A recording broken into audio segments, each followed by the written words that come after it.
In a small, quiet town lived Emma and Daniel, a young couple who had recently welcomed their first baby, a tiny little boy named Oliver.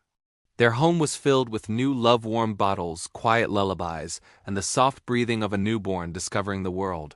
But around that same time, something unexpected appeared at their doorstep. Emma opened the door one afternoon to throw away the trash, and there on the porch sat a thin, wet gray cat, her eyes tired but gentle. "Oh, where did you come from?" The cat didn't run. She just stared with quiet hope. She had no collar, no tag, no direction, just a silent plea in her eyes. Emma placed a small bowl of milk on the porch. The cat drank slowly, carefully, as if she was thankful but afraid. Daniel watched from inside. "Don't start feeding her," he warned gently. "She'll never leave," Emma just smiled softly, replying, "Maybe she doesn't have anywhere else to go." They named her Luna. Days turned into weeks, and Luna stayed near the house. She was skittish, avoiding visitors, cars, and any loud noises. But something always seemed to pull her closer to the home. Oliver, the baby. Whenever Oliver cried, Luna would appear at the glass door, her ears raised, her tail low with concern. Whenever the house grew silent for his naps, she would sit under the window of his room, almost like she was standing guard. One evening, Daniel noticed Luna had slipped inside and was sitting quietly under Oliver's crib. "That's strange," he whispered to Emma. "She never stays near anyone." Except him. Emma watched them for a moment. Maybe she just likes babies. No one understood it. Not yet. As Oliver grew from a fragile newborn into a curious, smiling baby, his world started to include Luna. He would reach his tiny hands toward her from his playpen. At first, Luna kept her distance, but each day she stepped a little closer, always gentle, always slow. Soon, a quiet friendship began to form. You'd find Luna sleeping at the foot of the crib. Sometimes she would lean in and touch Oliver's tiny, outstretched hand with her nose. And whenever Luna started to purr, Oliver would giggle, a sound that filled the house with joy. Emma watched them together, a feeling of safety and warmth washing over her. It was a friendship built on silence, one neither of them could explain. But one cold night, everything was about to change. The wind picked up outside, rattling the trees and sending rain lashing against the windows. Thunder rumbled in the distance, getting closer and closer. Inside, the storm felt far away as the parents prepared dinner in the kitchen. Oliver was sleeping peacefully in his crib upstairs. Luna lay in the hallway, half asleep, her ears twitching with every distant boom.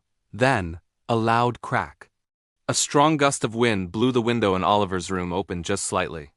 The curtains began to flutter violently as cold air rushed into the room. The sudden change in temperature made Oliver start to breathe faster, and then he started coughing in his sleep. Downstairs, the noise of the kitchen and the growing storm drowned out the small sounds from his room. No one heard him. No one except Luna. She jumped up instantly. Without a second of hesitation, she ran to Oliver's room, pushing the door open with surprising force. The baby whimpered, his breathing uneven and strained. Luna seemed to know something was wrong. She started meowing loudly, a desperate attempt to alert the parents. But downstairs in the kitchen, her cries were lost in the sound of the booming thunder.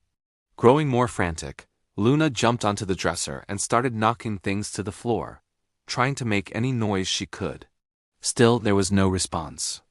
She returned to the crib, her panic rising. She began rubbing her head under Oliver's chin, instinctively trying to reposition him so he could breathe better. Something was terribly wrong. And Luna knew it. Oliver's face was tense, he couldn't catch his breath. Luna began crying out, louder than she ever had before. She started scratching at the bedroom door, running back and forth, knocking over lamps, creating a desperate commotion.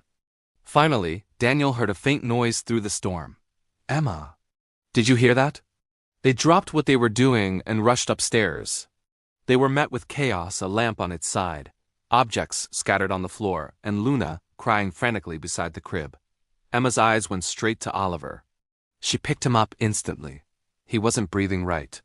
Her face went pale with terror. "Call an ambulance." "Now," she screamed. Daniel grabbed the phone, his voice shaking as he spoke to the dispatcher. The paramedics on the line instructed Emma to hold Oliver upright and help clear his airway. A few terrifying seconds later, Oliver started crying a loud, healthy wail. It was a sound that made Emma collapse in relief. He had been choking in his sleep, and Luna was the only one who knew. The flashing lights of the ambulance filled the quiet street. Inside, paramedics checked the baby, who was now calm and breathing normally. They turned to Emma and Daniel. "He's okay now," one of them said reassuringly. "You got to him just in time."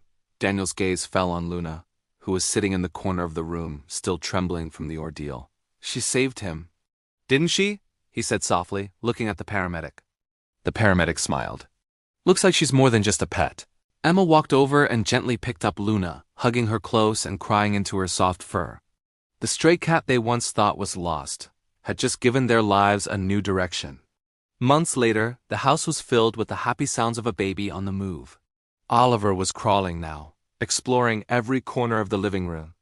And right there with him, like a furry shadow, was Luna. She followed him everywhere he went. He'd reach out and gently touch her whiskers, and she'd close her eyes and lean into his touch. That afternoon, Emma placed a small new collar around Luna's neck. On the shiny tag, engraved in small letters, were 2 words: Luna, family. They didn't adopt her. She had adopted them. As night fell, the house grew quiet again. Oliver slept peacefully in his crib, dreaming his baby dreams. And at the foot of the crib, curled up in a perfect circle, was Luna. Her eyes were half closed, but she was awake, watching over the little boy who once needed her most. Sometimes the guardians who enter our lives don't come with badges or uniforms. Sometimes they come with quiet paws, warm hearts, and the courage to save a life without ever saying a single word. Thanks for watching. If this story touched your heart, don't forget to like and subscribe for more.